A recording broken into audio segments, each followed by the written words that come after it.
We are right now in the 3D matrix. We are in the 3D world where there are 3 dimensions of space and 1 dimension of time. And we have to actually break out of this like eggshell at the moment of death. For that, our spirit needs to leave the body at faster than light speed. And that's where the DNA comes in.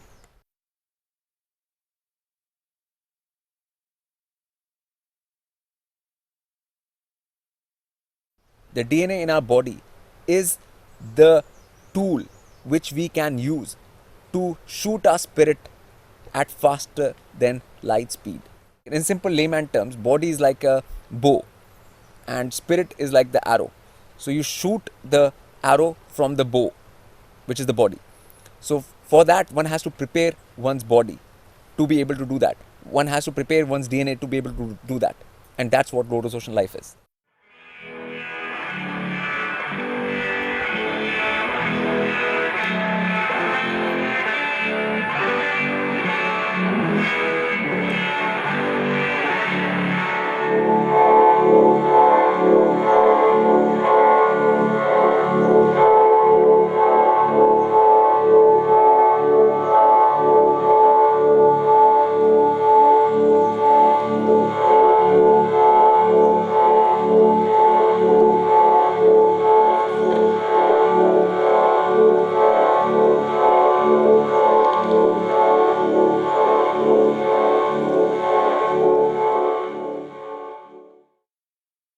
If somebody says like we don't know what is happening with my DNA, that's not true.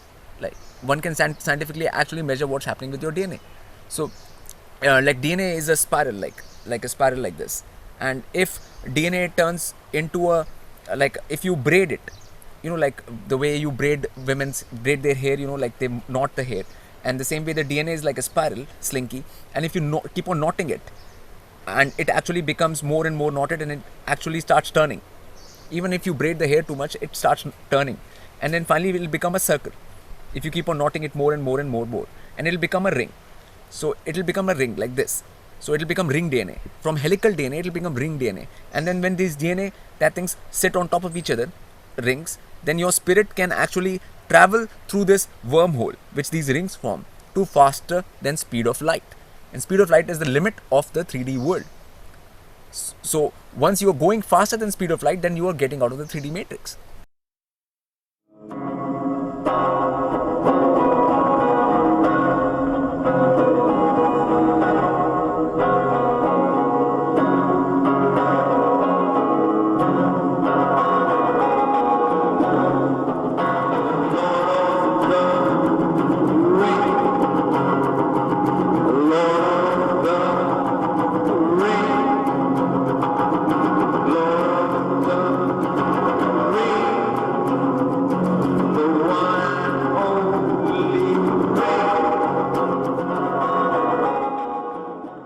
A lot of movies came out like the Holy Blood, Holy Grail, and a lot of that, and people did not understand what Holy Grail was in the first, because the whole impression was given it was a cup. So people were trying to find out this actual physical cup somewhere, you know, and then later they found out it was not a cup exactly. So it was actually some scientific concept. So then this shape came to be found, and it is known now that this is the Holy Grail. It's based on golden mean spiral only. It is like a cup. It is actually the heart with wings as well. is a Sufi heart with wings. It's a perfect fractal. If we do animation of this and you keep on going inside and inside, you'll always see the same thing. No matter how much you zoom in to this, you'll see the same thing. No matter how much you zoom out of this thing, you'll see the same thing. The whole holy blood, holy grail meant that grail is in the blood. Grail is in the blood means that this design happens inside your blood. And what is inside the blood? DNA. So this shape has to happen inside one's DNA. So if one gets this shape inside one's DNA, that means one has got grail in the blood. That's the meaning, real meaning of holy blood, holy grail. It can happen in your own blood, I'm saying. And there are ways to get your blood into a grail-like state. You need connection with nature. You need connection with the elements. You need a proper respect for divine laws. These are called pure principles, which time will not change. Whenever you come to know a pure principle, for example, like is something which applies to all of the multiverse, some pure principle, then your DNA automatically gets a tingle at that moment. You feel a little, that thing in your blood rush. If you've come across a pure principle, just like scientists used to come across any principle, it was a eureka moment for them. That eureka moment, you will feel a tingle in your DNA. So whenever you stay in pure principles all the time, when you speak about pure principles, your thoughts are in pure principles, then the DNA gets into that shape. You never get outside the scope of the pure principle. That's the way. And nature, like getting in touch with nature will be a primary step for people, most common people. Like it will be a stepping stone to getting towards that kind of like a feeling or attitude or behavior or understanding. The state of your DNA at the time of your death depends on the actions you have done in your whole life. So whether you have had any connection with nature, whether your DNA has actually braided into the ring form which I talked earlier, that is what your death depends on.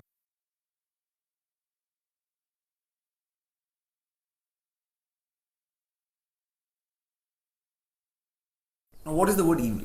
Evil is just the opposite of live. L-I-V, you make it opposite E-V-I-L. Alright, so what is evil is actually going against the principles of life.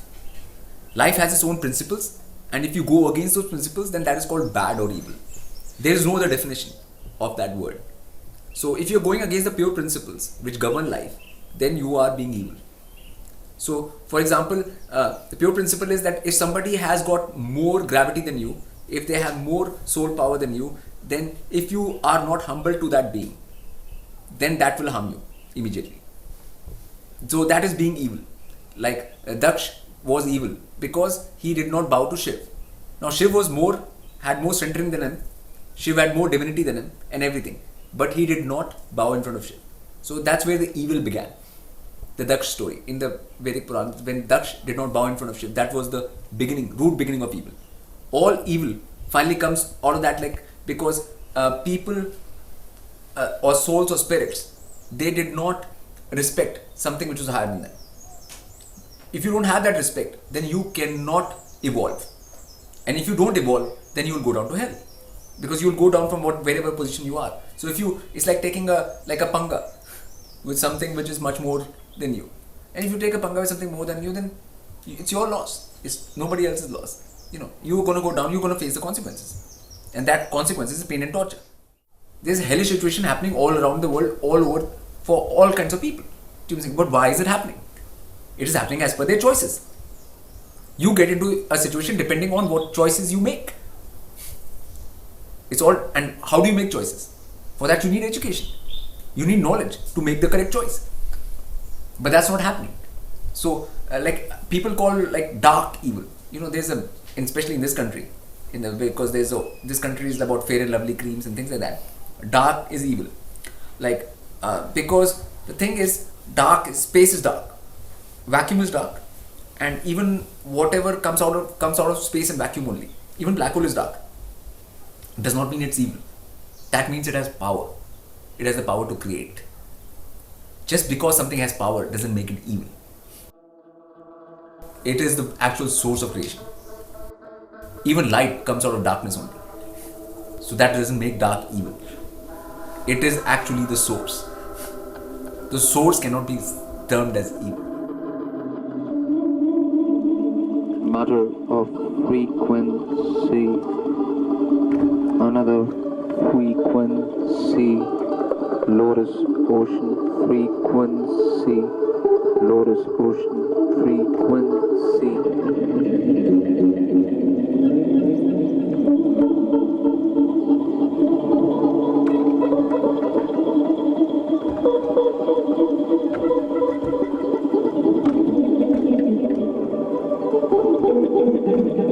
Yes, there are other realms.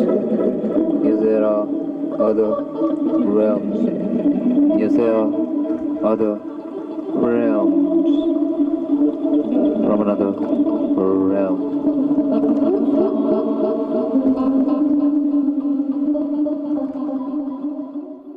Shadow is much more important than light, because even in all the occult texts and stuff, the inside world, the world inside us, is called the shadow world. The self which is inside, which is your Kundalini and your chakras and your third eye, that's called the shadow self. Shadow self is actually the real self. The one which is outside is not real. People are afraid of the dark, but the dark is where the actual path. When you go into the third eye, like besides the fast, like the light speed implosion, other thing is all dark. It's like dark like space. Even inside the third eye, everything is dark like space. It's not brightly lit like day. So you have to understand that, like in that way, the dark is more important than light. So, and that's why even all our festivals and everything were night festivals. The Vedic festivals, Navratris, everything, Janmashtami. Most of the festivals are nighttime festivals, not daytime festivals. Now people are celebrating them in the day. That's another matter. Because even the Akash Ganga and stuff, and the whole Milky Way, you see in the night only. Like, so anything like of this spiritual import is more happens when the sun sets. If the sun never set, you'll never even see that things. So you'll have no mythology in relation to the stars. You will never see the inside of yourself, because seeing the star, that thing, is like seeing the inside of yourself only. And that's how sciences like Jyotish and astrology are born, which relate the planets directly to our inner functionings.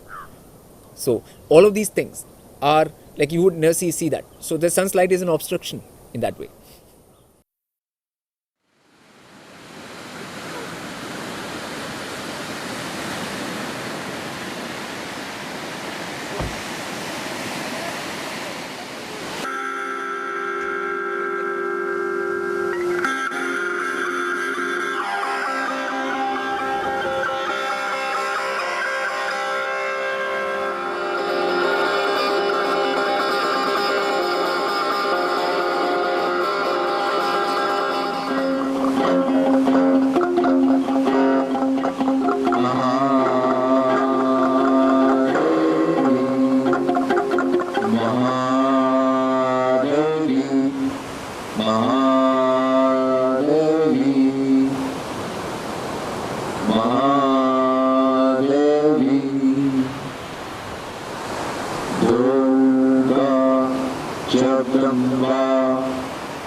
This whole universe seems quite big, billions of light years and all these things. The stars are like, even our galaxy is so big with so many stars and suns and everything, but it is not really that big a deal. The physical universe is not a big deal. It appears a whole lot to a normal mind, that this whole thing is such a big place, but it is not. The thing is, it is still a projection from the inside. Inside is much bigger than the outside at any given point of time.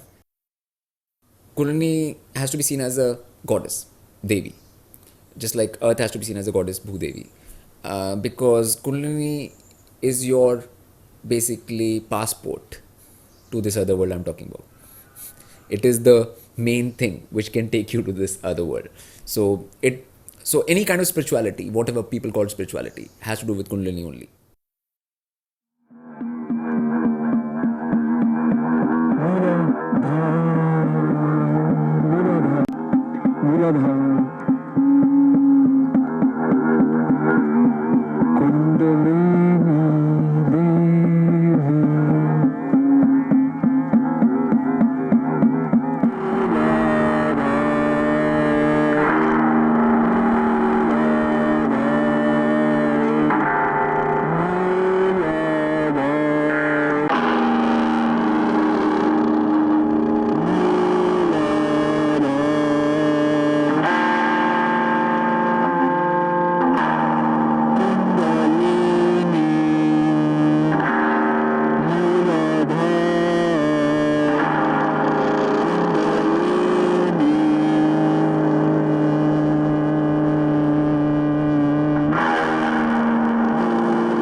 In the Vedic things, it was clearly said that this world is like a tree.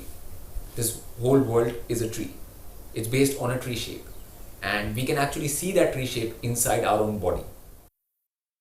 The Kundalini and the central axis, which is the Sushumna, it's called the Sushumna Nadi, and the finally going into your the chakra, which is your 1,000 petal lotus in the head.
Now, all of the mysteries and everything in any ancient knowledge systems were about this world tree.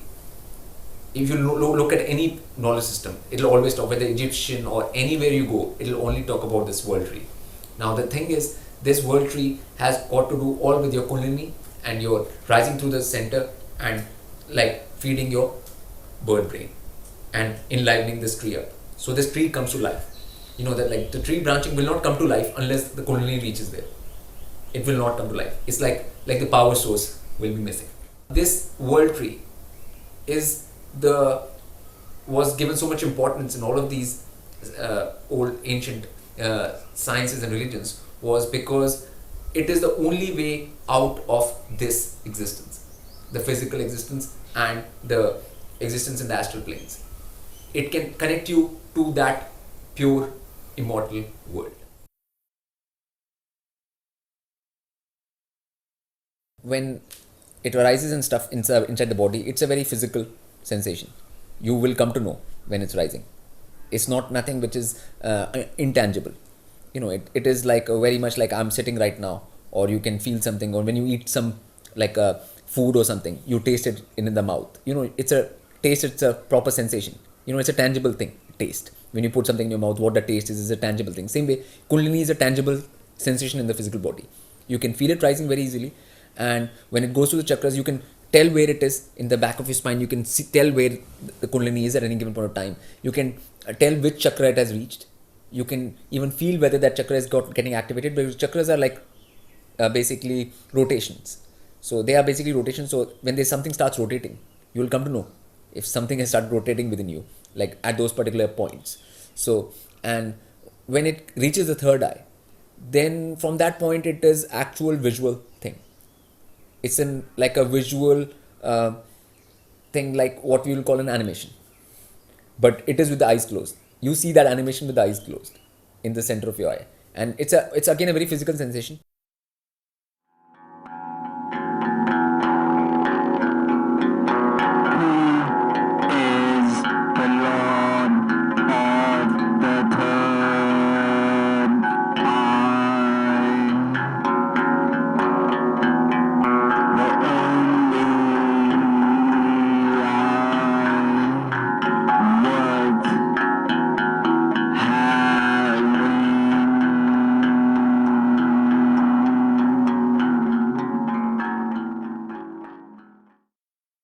The people who come to know about Kundalini and things like that also try to raise Kundalini in so many strange ways.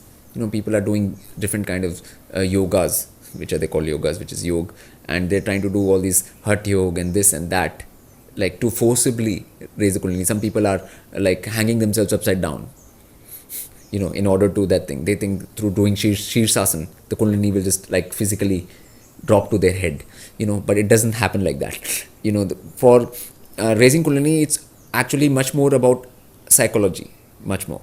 Your psychology has to be right. You can't have the psychology that like I know something, or I know things and things like that, because that's not the way to approach the goddess. So like a Ganesh-like approach is required. The Ganesh attitude is actually an attitude of that thing that I don't know anything. It is not the attitude of I know something. All people who are in the world right now, they always think that they know something, when they don't really know anything. Like until you know how to live, how to die, and how to get to this mortal world, do you know what I'm saying? You don't really know anything.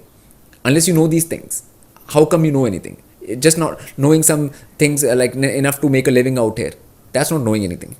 But people are always under that delusion that they know something, and that's what keeps their ego in place and everything. People always think that they know something, and this whole ego of knowing is a psychological hurdle in reaching the Kundalini. If you keep on going into the third eye, you will just get out of this world. Your soul will come out of this world and it will go into that immortal world I'm talking about, because it's the doorway to that world. Third eye is the doorway to that world. It is the wormhole connection between this world and that world. It is for breaking out of the 3D matrix. It's for breaking out of the astral spirit world matrix. It breaks out of everything.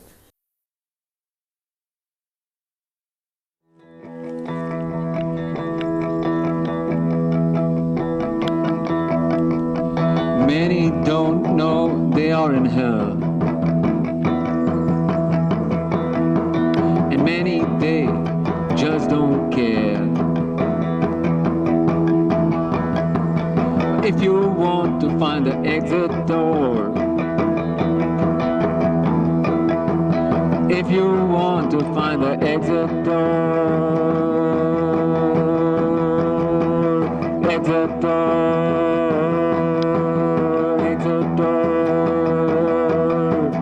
If you want to find the exit door, if you want to find the exit door, if you want to find the exit door.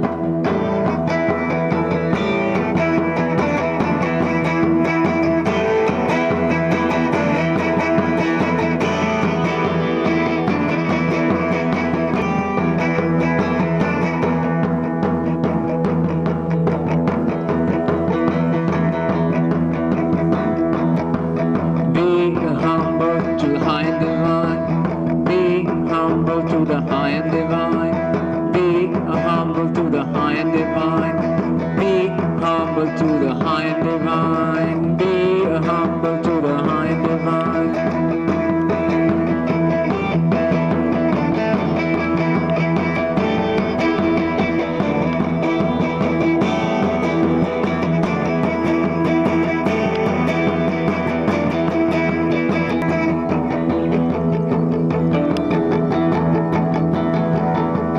Exit door,